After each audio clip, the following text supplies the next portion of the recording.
আসসালামু আলাইকুম। আজকের বাংলা নিউজ চ্যানেলের পক্ষ থেকে আপনাদের জানাই আন্তরিক অভিনন্দন। এখন শুনবেন সংবাদ শিরোনাম। সিঙ্গাপুরের ডরমেটরির 20,000 প্রবাসী কোয়ারেন্টাইনে। করোনা উপেক্ষা করে 202 জন রোহিঙ্গা নিয়ে নৌকা মালয়েশিয়ায়। করোনা রোধে 2,961 বন্দীকে মুক্তি দিল শ্রীলঙ্কা। মহামারীর সময় আল্লাহর প্রতি অবিচল থাকতে হবে, বললেন ডাক্তার জাকির নায়েক। ইরাকে 4 ঘাঁটি ফিরিয়ে দিল যুক্তরাষ্ট্র।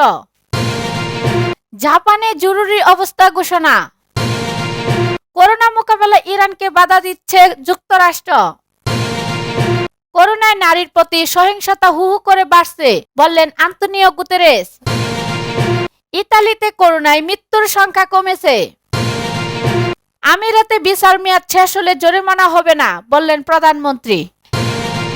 এতক্ষণ শুনছিলেন সংবাদ শিরোনাম, এবার বিস্তারিত। সিঙ্গাপুরে করোনার আক্রান্তের সংখ্যা উল্লেখযোগ্য হারে বেড়ে যাওয়ায় প্রবাসীদের থাকা 2টি ডরমেটরি লকডাউন করে রাখা হয়েছে। প্রায় 20,000 কর্মীকে 14 দিনের জন্য কোয়ারেন্টাইনে থাকতে হবে। এই পর্যন্ত এই 2 ডরমেটরি থেকে প্রায় 90 জন করোনা ভাইরাস শনাক্ত হয়েছে। এপ্রিলের 5 তারিখে করোনা ভাইরাস মোকাবেলার জন্য গঠিত মন্ত্রিপরিষদ থেকে এ তথ্য জানা গেছে। জুফেসিন টিও বলেছেন, এই কোয়ারেন্টাইন ব্যবস্থার মূল লক্ষ্য হলো সবার স্বাস্থ্য ও সুস্থতা নিশ্চিত করা। কেবল সিঙ্গাপুর নাগরিকই নয়, বিদেশি কর্মীরাও যারা এখানে আছেন তাদের অর্থনীতি এবং তাদের নিয়োগকারীদের তারা সহায়তা করেন। দেশটির জনশক্তি মন্ত্রী জুসেফিন টিও বলেছেন, এই কোয়ারেন্টাইন ব্যবস্থার মূল লক্ষ্য হলো সবার স্বাস্থ্য ও সুস্থতা নিশ্চিত করা। কেবল সিঙ্গাপুর নাগরিকই নয়, বিদেশি কর্মীরাও যারা এখানে আছেন আমাদের অর্থনীতি এবং তাদের নিয়োগকারীদের তারা সহায়তা করেন। তিনি বলেন, আমরা বিদেশি কর্মীদের এই আশ্বাস দিতে চাই যে এই পদক্ষেপগুলি তাদের স্বার্থ এবং তাদের মঙ্গলার্থে নেওয়া হয়েছে। জনশক্তি মন্ত্রণালয়ের ডেপুটি সেক্রেটারি জেসন চেন বলেন, মাস্ক, থার্মোমিটার, হ্যান্ড স্যানিটাইজার এবং স্ক্যানার সহ বিনামূল্যে খাবার এবং গুটি ব্যাগ শ্রমিকদের দেওয়া হবে। কর্মীদের আন্তঃমিশ্রণ হ্রাস করার জন্য বিনোদনমূলক সুবিধাগুলি নিয়ন্ত্রণের মাধ্যমে যারা ভালো আছেন তাদের সুরক্ষার জন্য সতর্কতামূলক পদক্ষেপ গ্রহণ করা হয়েছে। জনশক্তি মন্ত্রণালয়ে এক সংবাদ বিজ্ঞপ্তিতে বলা হয়েছে, ব্লকগুলির মধ্যে চলাচল নিষিদ্ধ এবং শ্রমিকদের একই ঘর বা মেঝেতে না থাকা, অন্যদের সাথে সামাজিক যোগাযোগ বন্ধ করার পরামর্শ দেওয়া হয়েছে। কোয়ারেন্টাইনে চলাকালীন শ্রমিকরা স্বাস্থ্য সেবা পাবেন, এমনকি দৈনিক 2 বার তাদের তাপমাত্রা চেক করে প্রতিবেদন করা এবং জ্বর এবং শ্বাস-প্রশ্বাসের লক্ষণগুলির জন্য নিয়মিত পর্যবেক্ষণ অন্তর্ভুক্ত রয়েছে। এ সময় অসুস্থদের পৃথক করে দেওয়া হবে এবং চিকিৎসার জন্য ডাক্তারের কাছে পাঠানো হবে। করোনা উপেক্ষা করে 202 জন রোহিঙ্গা নিয়ে নৌকায় মালয়েশিয়া। রোববার স্থানীয় সময় সকাল 9টায় মালয়েশিয়ার দ্বীপে রাষ্ট্র লাঙ্কাউই সাগরের 1.2 নটিক্যাল মাইল দূরে নৌকা বুঝাই রোহিঙ্গা শরণার্থীদের উদ্ধার করে। উদ্ধার হওয়া রোহিঙ্গাদের জিজ্ঞাসাবাদে জানায়, অবৈধ সাগরপথে মালয়েশিয়া প্রবেশের অপেক্ষায় ছিল তারা। এ সময় তাদের গ্রেফতার করা হয়। গ্রেফতারকৃত রোহিঙ্গাদের মধ্যে 152 জন পুরুষ, 45 জন নারী ও 5 জন শিশু সহ 202 জন। এদিকে বৈধ কাগজপত্র দেখাতে ব্যর্থ হলে আমরা তাদেরকে ক্যাডা ইমিগ্রেশন এর হাতে সুপর্দ করি এবং তাদের বিরুদ্ধে ইমিগ্রেশন আইনে গ্রেফতার দেখানো হয়েছে। মালয়েশিয়ার কর্তৃপক্ষ বলেছে, এই মুহূর্তে সবাই যখন করোনা ভাইরাস নিয়ে উদ্বিগ্ন, ঠিক তখনই মানব পাচারকারীরা সুযোগ নিচ্ছে না অবৈধ উপায়ে উদ্দেশ্য হাসিল করার।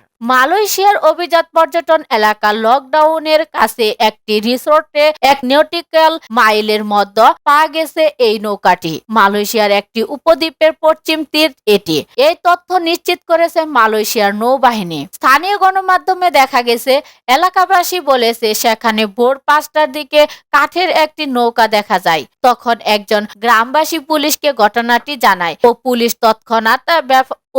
তৎক্ষণাৎ ব্যবস্থা গ্রহণ করে। তবে সেখান থেকে 3 জন পাচারকারী পালিয়েছেন বলে জানিয়েছে মালয়েশিয়ায় ঢুকতে চেষ্টা করা দলটি। তাদের বিরুদ্ধে অভিযোগ দায়ের করা হবে। রোহিঙ্গাবাহী এই নৌকাটি কোথা থেকে এসেছে এ বিষয়ে এখনো কিছু জানায়নি মালয়েশিয়ার কর্তৃপক্ষ। অবৈধভাবে মালয়েশিয়া এবং ইন্দোনেশিয়ায় যেতে গিয়ে গত বছরগুলোতে নৌকা ডুবে অথবা দালালদের নির্যাতনে অনেক রোহিঙ্গার প্রাণ গেছে। অনেক নারী ধর্ষণের শিকার হয়েছেন। সম্প্রতি মালয়েশিয়ায় হিউম্যান রাইটস রাইটস কমিশন এবং ব্যাংকক ভিত্তিক মানবাধিকার প্রতিষ্ঠান ফার্টিফাই রাইটস এক যৌথ প্রতিবেদনে বলেছে, মানব পাচারকারীরা রোহিঙ্গাদের সাথে যা করছে তা মানবতার বিরুদ্ধে অপরাধের শামিল। তারা হত্যা করছে, নির্যাতন করছে, জোর করে কাজ করাচ্ছে, ধর্ষণ করছে। করোনা রোধে ২,৯৬১ বন্দীকে মুক্তি দিল শ্রীলঙ্কা। কারাগারে ধারণ ক্ষমতার চেয়ে বেশি বন্দী থাকা করোনা ভাইরাসের ভয়াবহ সংক্রমণের আশঙ্কা থেকে প্রায় ৩,০০০ অপরাধীকে মুক্তি দিল শ্রীলঙ্কা। প্রেসিডেন্ট গোতাবায়া রাজাপক্ষের নির্দেশে কারাগারের বন্দীদের চাপ কমাতে একটি বিশেষ কমিটি গঠন করা হয়। তাদের সুপারিশের ভিত্তিতে গত ১৭ মার্চ থেকে ২,৯৬১ বন্দীকে মুক্ত করা হলো। শ্রীলঙ্কায় গত ২০ মার্চ থেকে কারফিউ চলছে। এ পর্যন্ত করোনায় আক্রান্ত ১৬৬ জন আর মৃত্যু হয়েছে ৫ জনের। করোনা আতঙ্কের কারণে সরকার কারাগারে দর্শনার্থীদের নিষিদ্ধ করার ঘোষণা দিলে ফুঁসে ওঠে বন্দীরা। সংক্রমণ ঠেকাতে কারাগার কর্তৃপক্ষের আরো কয়েকটি পদক্ষেপের কারণে ছোটখাটো দাঙ্গা বেঁধেছিল। প্রহরীদের সঙ্গে কথা কাটাকাটির পর্যায়ে ২ জন বন্দী মারা যায় এবং ৬ জন আহত হয়। ওই ঘটনার পর থেকে বন্দী কমাতে পদক্ষেপ নেয় সরকার। নির্বাচিত কমিটি ও কারা কর্তৃপক্ষ তাতে সাড়া দিয়ে প্রায় ৩,০০০ বন্দীকে মুক্তি দিল। দীর্ঘদিন ধরে জেল খাটতে, অসুস্থতায় ভুগছে এবং লঘু শাস্তি পাওয়া অপরাধী যারা জামিন অযোগ্য তাদের বাছাই করে ছেড়ে দেওয়া হয়েছে। মহামারীর সময় আল্লাহর প্রতি অবিচল থাকতে হবে, বললেন ডাক্তার জাকির নায়েক। যখন কোনো মানুষের জীবনে বিপর্যয় এসে হাজির হয় তখন সেটা হয় একটা পরীক্ষা, নয়তো সেটা একটা শাস্তি। শাস্তি হলে এ সম্পর্কে সূরা হুদের অধ্যায় ১১ আয়াত ৮২-তে উল্লেখ করা হয়েছে। এই আয়াতে আল্লাহ সুবহানাহু তাআলা বলেছেন, ২ জনপদকে উল্টে দেওয়া হয়েছিল। কওমে লূত এবং তাদের লোকজনকে উপর ক্রমাগত কঙ্কর বর্ষণ করা হয়, কারণ এটা ছিল শাস্তি। যদি এটা শাস্তি হয় তাহলে আমাদের উচিত আল্লাহ তাআলার কাছে ক্ষমা প্রার্থনা করা এবং তাওবা করা। মানুষ খারাপ কাজ বন্ধ করবে, পাপ থেকে বিরত থাকবে এবং প্রতিজ্ঞা করবে যে আর কখনো এমন কাজ করবে না। আর যদি মানুষ সেই ক্ষতিটা পূরণ করার সুযোগ পায় তাহলে সে পূরণ করার চেষ্টা করবে এবং আল্লাহর কাছে ক্ষমা চাইবে। আর যদি এটা হয় আমাদের জন্য একটা পরীক্ষা, আল্লাহ সুবহানাহু তাআলা সে সম্পর্কে বলেছেন সূরা বাকারার অধ্যায় নাম্বার ২ আয়াত নম্বর ১৫৫-তে। এতে বলা হয়েছে, নিশ্চয় তোমাদের আমি পরীক্ষা করব ভয় এবং ক্ষুধা দিয়ে, ধন সম্পদের ক্ষতি দিয়ে, জীবনহানি আর ফল ফসলের ক্ষয়ক্ষতি দিয়ে। আর শুভ সংবাদ দাও তাদের যারা ধৈর্যশীল ও অধ্যবসায়ী। এরপর অন্য জায়গায় সূরা বাকারার অধ্যায় নাম্বার ২ আয়াত ১৬৫-তে বলা হয়েছে, বিপদে পড়লে তারা বলে ইন্না লিল্লাহি ওয়া ইন্না ইলাইহি রাজিউন, আমরা তার কাছ থেকে এসেছি, তার কাছেই ফিরে যাব। এখানে তাদের কথা বলা হয়েছে যারা বিশ্বাসী। যদি কোনো রকম বিপর্যয় আসে, যদি সে ভুল করে অথবা যদি সে কোনো পাপ কাজ করে তাহলে তওবা করবে আর ক্ষমা প্রার্থনা করবে। যদি পরীক্ষা করা হয় তাহলে সে ধৈর্য ধরে থাকবে আর বলবে ইন্না লিল্লাহি ওয়া ইন্না ইলাইহি রাজিউন। যেমন ধরুন একজন লোক হয়তো মারা গেল অথবা সে অসুস্থ হয়ে পড়ল, তখন আমরা বলবো ইন্না লিল্লাহি ওয়া ইন্না ইলাইহি রাজিউন। আর পবিত্র কোরআনের সূরা তওবার অধ্যায় নাম্বার ৯ আয়াত নাম্বার ৫১-তে বলা হয়েছে, আল্লাহ যা নির্দিষ্ট করেছেন সেটা ব্যতীত আমাদের আর কোনো কিছুই হবে না। আল্লাহ আমাদের রক্ষাকারী। আর মুমিনদের বলো তারা যেন আল্লাহ সুবহানাহু তাআলার উপর নির্ভরশীল হয়। এরপর আরো রয়েছে সূরা তাগাবুনের অধ্যায় নাম্বার ৬৪ আয়াত নাম্বার ১১-তে। এতে আল্লাহ বলেন, আল্লাহ তাআলার অনুমতি ব্যতীত কোনো বিপদই কখনো মানুষের উপর আপতিত হয় না। আর কেউ আল্লাহকে বিশ্বাস করলে আল্লাহ তার অন্তরকে সুপথে পরিচালিত করেন। ইরাকের ৪ ঘাঁটি ফিরিয়ে দিল যুক্তরাষ্ট্র। যুক্তরাষ্ট্র ইরাকে আল তাকাদ্দুম বিমান ঘাঁটি ইরাকের সেনাবাহিনীর কাছে ফিরিয়ে দিয়েছে গত শনিবার। এ ঘাঁটিটি ইরাকের রামাদি ও ফাল্লুজাহর মধ্যবর্তী স্থানে অবস্থিত। গত কয়েক সপ্তাহে অন্তত ৪টি ঘাঁটি ফিরিয়ে দিয়েছে মার্কিনেরা। ইরাকি মনে করেছে এসব ঘাঁটি ফিরিয়ে দেওয়ার বিষয়টি আইএস জঙ্গিদের বিরুদ্ধে বিজয়ের ফলে সম্ভব হয়েছে। তবে মার্কিনীদের পক্ষ থেকে এক বিবৃতিতে বলা হয়েছে, সম্প্রতি ইরাকের মার্কিন ঘাঁটিতে হামলার সঙ্গে এসব ঘাঁটি ফিরিয়ে দেওয়ার কোনো সম্পর্ক নেই। কিন্তু যেসব এলাকা থেকে মার্কিন ঘাঁটিগুলো ইরাকিদের বুঝিয়ে দেওয়া হচ্ছে সেসব এলাকা ইরান সমর্থিত ইরাক মিলিশিয়া প্রভাবিত। করোনা ভাইরাসের কারণে অনেক মার্কিন সেনাকে যুক্তরাষ্ট্রে ফিরিয়ে নেওয়া হচ্ছে। জাপানে জরুরি অবস্থা ঘোষণা। জাপানের প্রধানমন্ত্রী শিনজো আবে করোনা ভাইরাস মহামারী মোকাবেলা সারা দেশে জরুরি অবস্থা ঘোষণা করেছেন। বার্তা সংস্থা রাইটার্স সোমবার এ খবর জানিয়েছে। জাপানে সবাইকে বাড়িতে বসবাসের সাথে সাথে সকল ব্যবসা প্রতিষ্ঠানও বন্ধ রাখতে বলা হয়েছে। গত মার্চে সংশোধিত আইন অনুযায়ী জাপানে যদি কোনো রোগের দ্রুত বিস্তার যদি জনজীবন ও অর্থনীতিতে গুরুতর বিপদ তৈরি করে তবে জরুরি অবস্থা ঘোষণা করা যাবে। তবে এই জরুরি অবস্থা 2 বছর পর্যন্ত স্থায়ী হতে পারে। ভাইরাসের তীব্র সংক্রমণ ঘটে যাওয়ার পর টোকিও ও অন্য স্থানগুলোতে এই ঘোষণা দিয়েছে শিনজো আবে। তিনি এক ধরনের চাপে পড়েছেন। অন্যদিকে দেশটিতে সীমাবদ্ধ চলাচল ও ব্যবসার গতি অর্থনীতিতে মারাত্মক আঘাত হানবে বলে ধারণা করা হচ্ছে। যদিও দেশটির ইনস্টিটিউট অফ পাবলিক হেলথের মহাপরিচালক নোবুহিকো ওকাবি বলেছেন, এই পরিস্থিতিতে 100% সঠিক কোনো পদক্ষেপ নেই। এদিকে অনেক বিশেষজ্ঞ বলেন এই পদক্ষেপ নিতে অনেক দেরি হয়ে গেছে, কেননা ইতিমধ্যে টোকিওতে করোনা ভাইরাস সংক্রমণ বৃদ্ধি ঘটেছে।